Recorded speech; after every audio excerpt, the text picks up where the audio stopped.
Deməli, mənə tez-tez verilən suallardan biri odur ki, tatının rəngini qaranti verirsiniz ki, qapqarı qalacaq. Xeyr, qaranti vermirəm. Yox, əgər istəyirsiniz siz alladın, problem yoxdur, qaranti verirəm. Mən bədənimdə bütün sınaqları eləmişəm.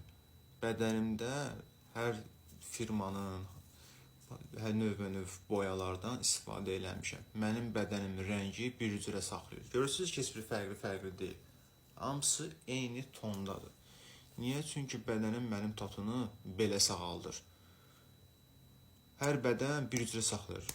Eyni boya var ki, istifadə edirsən, 15% açılır, 25% açılır, 50% açılır. Bu prosesləri əgər bilmək istəyirsinizsə, ChatGPT-də, Gemini-də, YouTube-da araşdırın, maraqlanın. Siz istəyirsiniz ki, sizi aldatsınlar. Mən deyəcəm ki, sizə tatının rəngi qapqara qalacaq.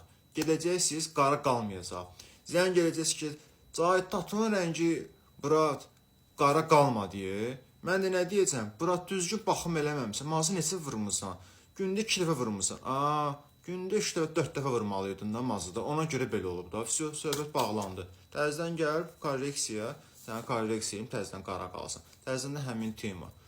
Biraz araşdırın. YouTube var, ChatGPT var, Gemini var, Google var. O qədər məlumat almaq üçün yerlər var. Özünüz araşdırın. Hər deyilən niyə inanırsınız axı siz uşaqlar? Özünüzdən müğayət olun.